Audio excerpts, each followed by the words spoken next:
حضور قرآن نے نہیں بتایا. قرآن نے تو بھائی آپ مجھے بتائیں ملت مسلمہ قرآن پر پہلے ایمان لائے یا رسول پر؟ ایمان پہلے کس پر لائے؟ ایمان رسول پر پہلے لائے نا. پہلے رسول کو رسول مانا، صادق مانا، امین مانا، سچا مانا، تب اس نے جو کچھ کہا اسے آپ نے قرآن مانا. آپ کی حیثیت تو یہ ہے کہ نہ آپ نے جبریل کو آتے ہوئے دیکھا، نہ فرشتے کو جاتے ہوئے دیکھا، نہ وحی کو آتے ہوئے دیکھا. کسی صاحب عقل نے آپ سے آج تک پوچھا کہ بھائی اگر جبریل پہلی مرتبہ آیا تھا تو پھر وہ آپ کے سامنے تو نہیں آیا تھا؟ پیغمبر مکے کی زمین میں تو نہیں تھے، مکے کے کسی گھر میں تو نہیں تھے. پیغمبر تو مکے کی ایسی پہاڑی پر تھے جو زمین سے 3000 فٹ کی بلندی پر تھی. وہاں جا کر عبادت کیا کرتے تھے.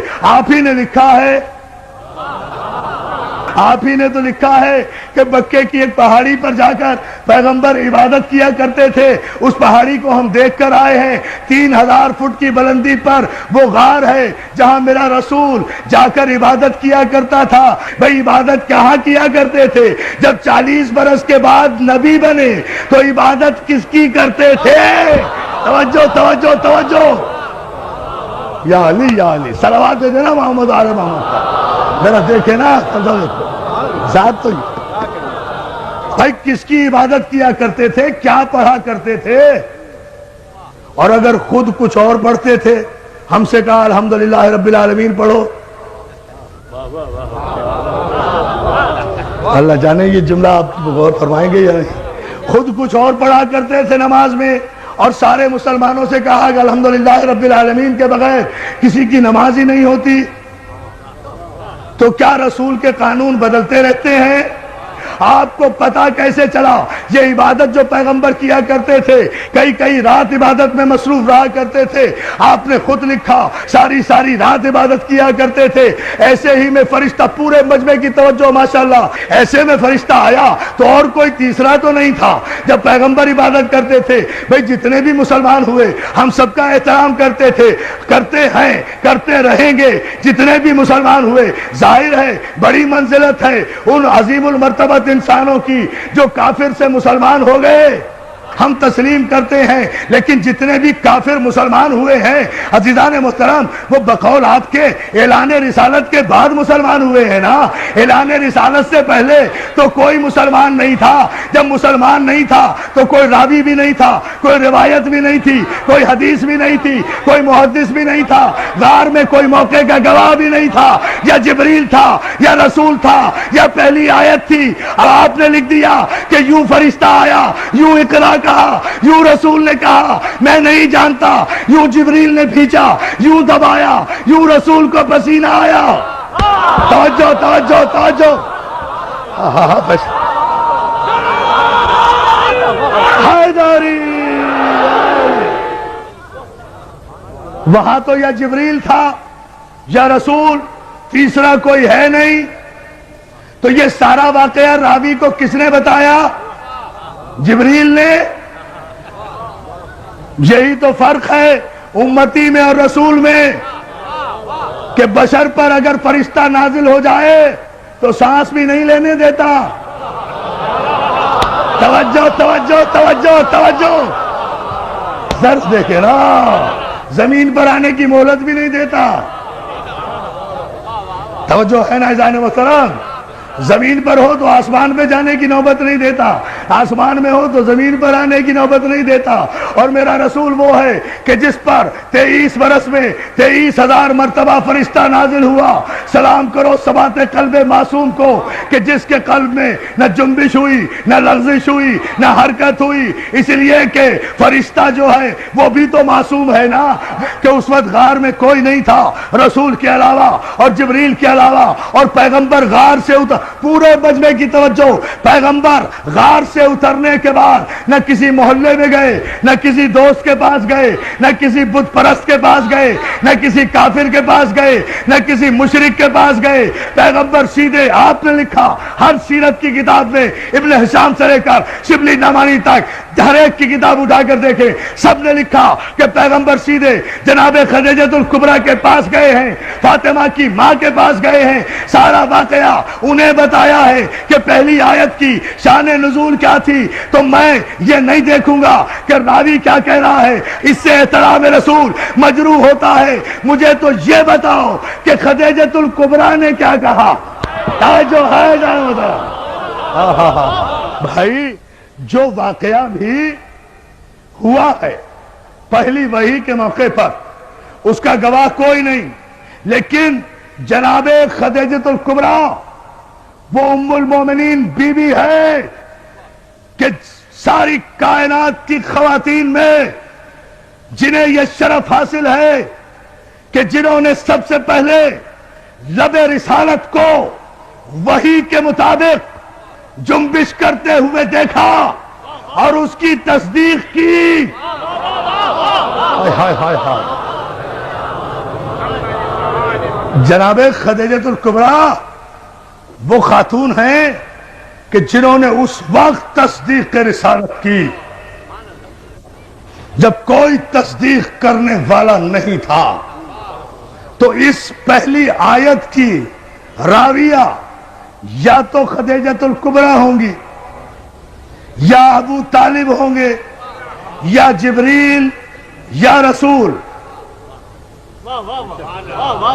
ان چاروں میں سے مجھے بتاؤ کس نے روایت کی کہ جبریل نے جب اقرا کہا تو پیغمبر نے کہا میں پڑھا لکھا نہیں ہوں؟ کمال ہے۔ آپ مجھے بتائیے کہ اگر یہاں بھی میرے پیغمبر کی تو توہین نہیں ہوئی، بھئی پیغمبر کو کہا نا جبریل نے اقرا، اگر معاذ اللہ پیغمبر نے کہا کہ میں پڑھا ہوا نہیں ہوں تو غلطی کس کی؟ بھئی مجھے پاک محرم ایسوسی ایشن کے نقیر رضوی صاحب نے اور ان کے اراکین نے کہا کہ آپ نشتر پارک میں مجلس پڑھیے، انہوں نے کہا میں نے وعدہ کر لیا، میں آ کر ممبر پہ بیٹھ گیا، مجمع اتنا ماشاءاللہ سامنے ہے، اب بیٹھ کر بولتا ہی نہیں، مجمع کہہ رہا ہے مولانا پڑھیے، میں کہوں میں بھائی ان پڑھ ہوں، میں تو پڑھا ہوا نہیں ہوں، تو سارا مجمع پاک محرم کے سر ہو جائے گا نا کہ بھائی ان پڑھ کو لا کر ممبر پہ بٹھا کیوں دیا؟ توجہ توجہ توجہ توجہ، سارا مجمع سر ہو جائے گا نا کہ جب یہ پڑھنا نہیں جانتا تھا تو اسے ممبر پر لا کر، بہت توجہ، ممبر پر لا کر بٹھایا کیوں؟ مجھے پھر بھی کچھ نہیں کہے گا، یا بلانے والے کی خطا یا بھیجنے والے کی خطا۔ بھائی یہ تو اللہ سے پوچھو کہ جب وہ پڑھنا نہیں جانتا تھا تو پھر جبریل کو بھیجا کیوں کہ پڑھو؟ اب میں جملہ کہوں گا تاریخی اور آپ کی توجہ چاہوں گا۔ جبریل کو کہا کیوں؟ جو پڑھنا نہیں جانتا تھا تو جبریل کو بھیجا کیوں کہ جا کر کہو کہ پڑھو؟ تو بات کس پر آ رہی ہے؟ خدا کے لیے شریعت اور معصوم کے فلسفے کو سمجھو۔ پہلی آیت ہی کی معنی و مفاہیم جن کے سمجھ میں نہیں آئے اور شان نزول سمجھ میں نہیں آیا، انہیں کیا پتا کہ شریعت کیا ہے اور بادشاہت کیا ہے؟ صلوات علی محمد آل محمد۔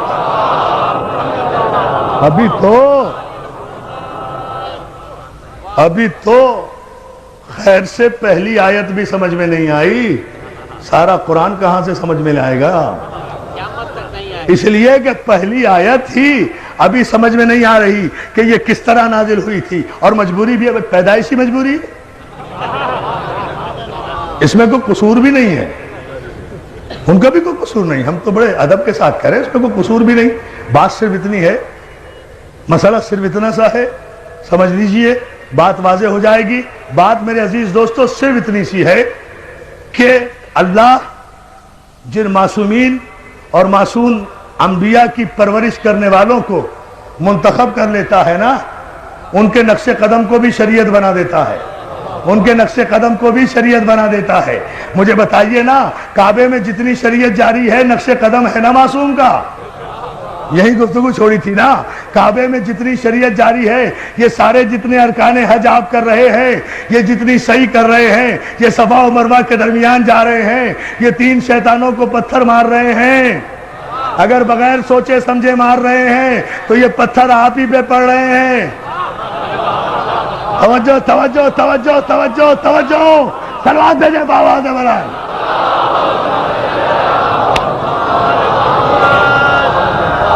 اگر فلسفہ حج سے آگاہی نہیں، یہ سب کچھ کیوں کر رہے ہیں؟ کیوں؟ کچھ ابراہیم نے ایسا کیا، کچھ اسماعیل نے کیا، کچھ اسماعیل کی ماں نے عمل کیا. خدا نے باپ کے عمل کو بھی شریعت بنایا، بیٹے کے عمل کو بھی شریعت بنایا، معصوم نبی کی ماں کے عمل کو بھی شریعت بنایا. اور شریعت میں کسی کو چونو چرا کی گنجائش نہیں ہوتی.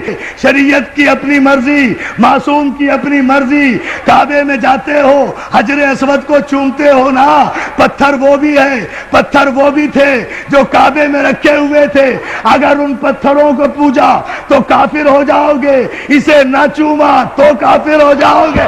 لاؤ شریعت کا استعمال. بولو شریعت پر کو توجہ ہے میرے دوستو. جب آپ اتنے انہماک سے اور اتنی محبتوں سے سماعت فرما رہے ہیں تو پھر ذرا سا اس کی وضاحت بھی سن لیجئے، یہ زحمت بھی گوارا کر لیجئے. عزیزان محترم، جتنے پتھر تھے، پتھر کے خدا بنا کے رکھے تھے، سب کو نکال دیا گیا، اس کو لگایا گیا. پتھر وہ بھی، پتھر یہ بھی. جنس میں فرق نہیں ہے. اب ذرا سا علمی مرحلہ ہے، اسے تو سمجھ لیں آپ، تھوڑا سا غور کریں، نتیجہ سامنے آئے گا. جنس میں فرق نہیں ہے. ایک کو ہٹا دیا گیا، ایک کو لگا دیا گیا. 360 کو ہٹا دیا گیا، ایک کو لگا دیا گیا. چلیے بات باتیں کر دوں، ٹھیک ہے نا. ایک کو لگایا گیا، اس کے ان کے آگے سر جھکایا تو مشرک ہو جاؤ. اسے نہ چوما تو ارکان حج مکمل نہیں ہوتے. یہاں تک ارکان حج میں شامل ہے کہ اگر بھیڑ اور رش کی وجہ سے حجر اسود تک نہ پہنچ سکو تو دور ہی سے اپنی ہتھیلی حجر اسود کی طرف کر کے اپنی ہتھیلی کو چوم لو. حجر اسود چومنے کا ثواب ہوگا. تو مولانا رش کی وجہ سے حجر اسود تک نہیں پہنچ سکے نا، اصل تک نہیں پہنچ سکے تو ہتھیلی یا انگلی کا اشارہ کر کے چوم لیا نا، وہی ثواب ہوا. تو اور ہم کیا کرتے ہیں؟ ہم بھی تو مجلس کے بعد اگر کربلا نہیں پہنچ سکتے تو انگلی کے اشارے سے السلام علیکم یا علی یا علی یا علی. صلوات بھیجیں محمد آل محمد پر. عجیب فلسفہ کہہ گیا ہوں، ایک عجیب رخ سے اتنی احتیاط. پوری توجہ آپ کی چاہوں گا. عزیزان محترم، مولا آپ کو سلامت رکھے. اس مسئلے پر آپ غور کریں، یہ تو سارے مسلمانوں کا متفقہ مسئلہ ہے نا، حجر اسود کو چومنا. کیوں؟ وجہ صرف یہ ہے، کوئی وجہ نہیں ہے. اس پتھر میں کوئی پھول نہیں لگے ہوئے، کوئی یہ ڈائمنڈ نہیں ہے، کوئی ہیرا نہیں ہے، مگر 1 کروڑ تاج محل قربان حجر اسود پر.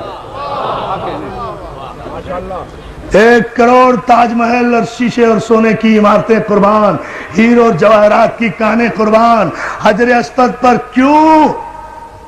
خدا کے لیے پورا مجمع توجہ کرے.